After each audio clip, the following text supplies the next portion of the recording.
Good morning to everyone. My name is Jagriti Tukral, and today we are going to discuss a topic that is project method. Basically ये different methods है। अभी हम series चला रहे हैं जिसमें हम ये स्टडी करेंगे कि बच्चों को पढ़ाने के क्या क्या मेथड्स होते हैं। जैसे कि मैंने आपको लास्ट वीडियो में भी बताया था, जैसे हमने लास्ट वीडियो में डिस्कस करा था, that video was based on the lecture come demonstration method topic वो यूज़ किया गया था। तो इस वीडियो में बेसिकली हम प्रोजेक्ट मेथड के बारे में पढ़ेंगे कि थ्रू प्रोजेक्ट मेथड हम बच्चों को कैसे पढ़ा सकते हैं। ये BEd first year Kurukshetra university में टॉपिक आपको पेडागोजी की किसी भी पेडागोजी में, ठीक है, आपको ये टॉपिक मिल सकता है। तो सबसे पहले आते हैं हम अपनी सबसे पहले स्लाइड पर जिसमें बताया गया है प्रोजेक्ट मेथड का meaning. Project method is the outcome of pragmatism ideas propagated by sir John Dewey. Project method sir John Dewey का क्या मानना था? ठीक है, एक्चुअली प्रोजेक्ट मेथड क्या होता है, ये एक आउटकम है जो आइडियाज सर जॉन ड्यू रखते थे। क्या रखते थे idea? What is to be taught should have a direct relationship with the actual happening in life. उनका कहने का मतलब था कि जो भी आप बच्चे को पढ़ा रहे हो उसका एक डायरेक्ट रिलेशनशिप होना चाहिए with the actual happening in life. For example, अगर हम किसी बच्चे को सिंपल इंटरेस्ट के बारे में पढ़ाते हैं, प्रॉफिट और लॉस के बारे में पढ़ाते हैं मैथ्स में, तो उसका एक्चुअल लाइफ में, हमारी लाइफ में बहुत ज़्यादा एक रोल प्ले करता है। क्योंकि आप कोई चीज़ जाते हो, आप कोई चीज़ खरीदते हो, आपको ये पता चलता है अरे मुझे इस शॉप पे इतने का सामान मिल रहा है, दूसरी शॉप पे मुझे ये इतने का मिल रहा है, अरे मुझे तो यहाँ प्रॉफिट हो रहा है अगर मैं यहाँ इसको सस्ते में लेता हूँ। तो that's called profit and loss. कोई चीज आपने खरीदी, कुछ साल बाद आपने उसे बेची और उसे प्रॉफिट में अगर बेचा, ठीक है, आपने उससे ज्यादा प्राइस में बेचा अपने कॉस्ट प्राइस से, तो that's called profit. So project method is something that what is to be taught should have a direct relationship with the actual happening in life, according to Sir John Dewey.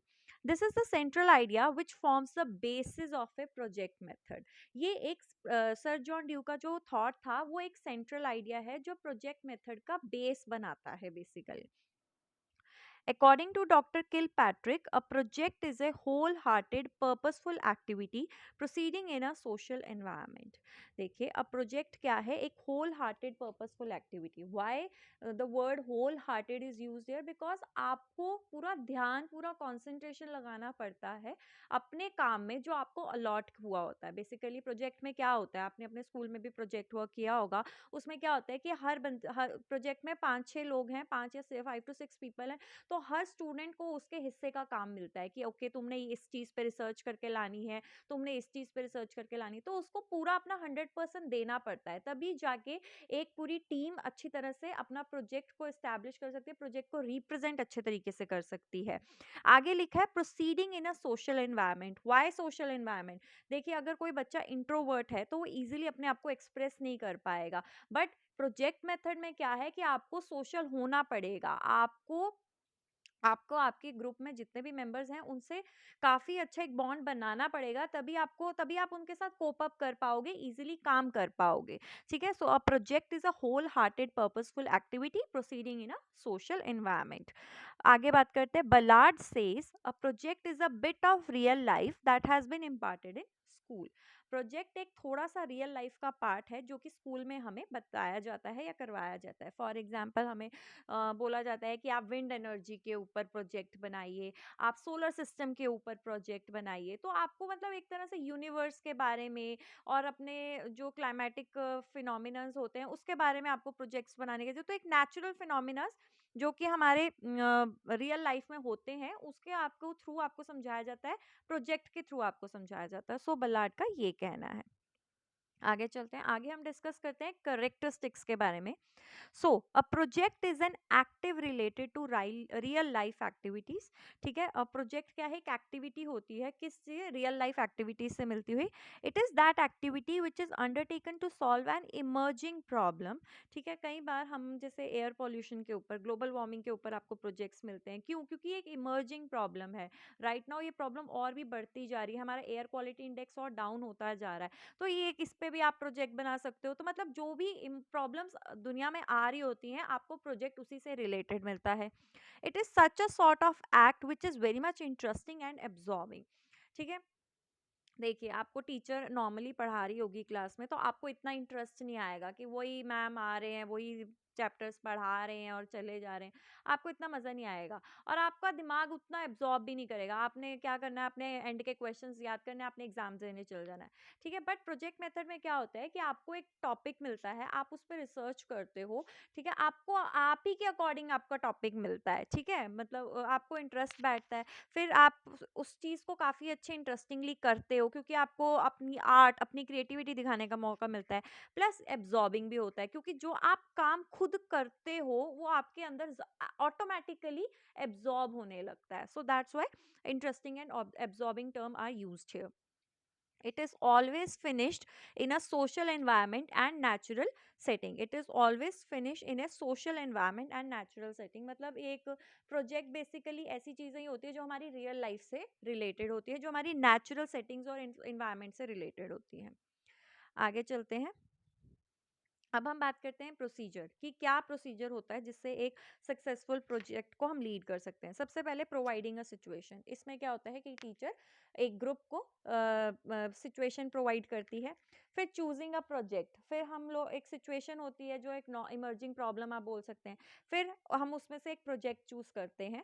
फिर planning होती है, ठीक है, कि कैसे काम करेंगे। Groups में बच्चे डिवाइड कर देते हैं टीचर्स, और टीचर्स फिर बच्चे जो आपस में होते हैं प्लान करते हैं कि ओके मतलब 5 to 6 अगर बच्चे हैं तो एक बच्चा ये करेगा, दूसरा बच्चा ये करेगा, ठीक है। और डिफरेंट डिफरेंट चीज़ें होती हैं, डिफरेंट डिफरेंट चीज़ों पे रिसर्च होती है। फिर एग्जीक्यूटिंग होती है, हर बच्चा अपने अकॉर्डिंग जो उसको काम अलॉट किया जाता है, जो वर्क अलॉटमेंट होती है उसके अकॉर्डिंग काम करता है और एग्जीक्यूट करता है अपने प्लान को। फिर होता है इवैल्यूएटिंग। इवैल्यूएटिंग में क्या होता है, जो टीचर होती है वो प्रोजेक्ट वर्क को इवैल्यूएट करती है कि whether the students are going in on a right way और नॉट, ठीक है। फिर होती है recording. For the further knowledge teacher ये सारी चीज़ों को रिकॉर्ड करती है कि आगे जाके अगर कभी किसी बच्चे को दिक्कत आए तो वो इस चीज़ को रिकॉर्ड करके दिखा सके कि बच्चे ऐसे भी चीज़ें हो सकती हैं। So this is the procedure of project method. अब हम बात करते हैं मेरिट्स के बारे में कि क्या मेरिट्स हैं। First, it arouses interest of the students and makes it meaningful. इसमें क्या होता है कि बहुत सारा आर्ट एंड क्रिएटिविटी बच्चे को अपने का दिखाना मौका मिलता है। सो ये बच्चे के अंदर इंटरेस्ट डेवलप करता है और बच्चे के लिए काफ़ी मीनिंगफुल भी होता है। It provides knowledge in the integrated form. Integrated का मतलब होता है कि एक बच्चे को एक टोटल नॉलेज मिल जाती है। ऐसा नहीं है कि जिस सब्जेक्ट से रिलेटेड प्रोजेक्ट होगा उसी के रिगार्डिंग बच्चे को एक इंटीग्रेटेड फॉर्म में थोड़ी मैथ्स की भी नॉलेज मिल जाती है, थोड़ी सोशल साइंस की भी नॉलेज मिल जाती है, थोड़ी साइंस की नॉलेज मिल जाती है। तो बेसिकली जैसे हमारे सब्जेक्ट्स इंटीग्रेटेड होते हैं, सिमिलरली आपको इसमें प्रोजेक्ट मेथड में नॉलेज भी इंटीग्रेटेड फॉर्म में मिलती है। It develop self confidence. बच्चे के अंदर एक कॉन्फिडेंस आता है जब वो प्रोजेक्ट मेथड के अंदर, मतलब उसको ये होता है हाँ यस मैं आई हैव डन समथिंग, तो सेल्फ कॉन्फिडेंस आता है। सेल्फ डिसिप्लिन आता है, बच्चे को पता चलता है कि एक सोशल एनवायरनमेंट में कैसे बिहेव करना है। सेल्फ डिपेंडेंस, बच्चे के अंदर कॉन्फिडेंस आ जाता है कि मैं अकेला भी कर सकता हूँ, मतलब उसमें एटीट्यूड वाला नहीं आता है। एक सेल्फ डिपेंडेंस की बात अलग होती है, attitude, there is a thin line between self dependence and having an attitude in behaviour. Mutual love and cooperation. Mutual love and cooperation इसलिए बिकॉज प्रोजेक्ट वर्क कभी भी एक सिंगल इंसान नहीं कर सकता, आपको कॉपरेट करना ही पड़ता है। So that's why mutual love and cooperation word use है। It teaches a good lesson of democratic living, ठीक है। एक ये गुड लेसन प्रोवाइड करता है डेमोक्रेटिक लिविंग का, ठीक है, कि मतलब आपको सबके साथ मिलके चलना है, कोई किसी रिलीजन का है, कोई किसी लैंग्वेज का है, still you broke all the barriers and आप सबको साथ लेके एक प्रोजेक्ट, एक टीम लीड करते हैं और अपना प्रोजेक्ट वर्क पूरा करते हैं। The activities are not forced. जितनी भी एक्टिविटीज आपको प्रोजेक्ट में बताई जाती हैं वो फोर्स नहीं की जाती, rather are selected by them and are therefore motivated to learn. बच्चा खुद सेलेक्ट करता है कि हमें ये टॉपिक करना है और वो मोटिवेट होता है लर्न करने के लिए। डीमेरिट्स भी होते हैं, देखिए हर चीज़ का प्रो एंड कॉन्स होते हैं, तो हम डीमेरिट्स की बात करते हैं। There is a scope of work shrinking. All the students may not work. कई बार ऐसा क्या होता है कि एक दो बच्चे कई बार ऐसे होते हैं कि काम नहीं करना चाहते होते। तो उसमें क्या होता है, सारे स्टूडेंट्स ऐसा नहीं है कि काम कर रहे होंगे, उसमें से कुछ स्टूडेंट्स अपनी रिस्पॉन्सिबिलिटीज़ अच्छे से निभाते हैं और कुछ स्टूडेंट्स हैं जो अपनी रिस्पॉन्सिबिलिटी बिल्कुल अच्छे से नहीं निभाते। So there is a scope of work shrinking. It does not suit the curriculum which is usually fixed in advance. देखिए, ये प्रॉब्लम्स तो रोज़-रोज़ नहीं आती रहती हैं, बट हमारा करिकुलम 10 साल से, 15 साल से वही चल रहा होता है, उसमें कोई चेंज नहीं आता और प्रोजेक्ट भी उसी हिसाब से हमें मिलते रहते हैं। So it does not suit the curriculum which is usually fixed in advance. It is lengthy, time consuming and an expensive method. Lengthy इसलिए क्योंकि because काफ़ी बच्चों को एक हफ्ते का टाइम या 2 हफ्ते का टाइम दिया जाता है कि आप एक प्रोजेक्ट बनाइए। लेंथी हो जाता है, टाइम कंज्यूमिंग हो जाता है, बच्चे को अपनी स्टडी के साथ साथ प्रोजेक्ट पे भी ध्यान देना होता है। एंड एक्सपेंसिव, ऑब्वियसली हर बच्चे को कंट्रीब्यूट करके प्रोजेक्ट में पैसे लगाने पड़ते हैं, so it is expensive.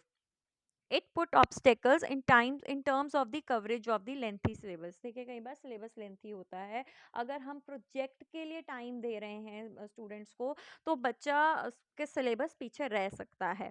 For using this method suitable text books are not available. इस मेथड को यूज़ करने के लिए सूटेबल टेक्स्ट बुक्स नहीं है। जो करिकुलम में प्रोजेक्ट दिया है, बच्चे बना के ले आते हैं, कोई ऐसा टेक्स्ट बुक अवेलेबल नहीं है।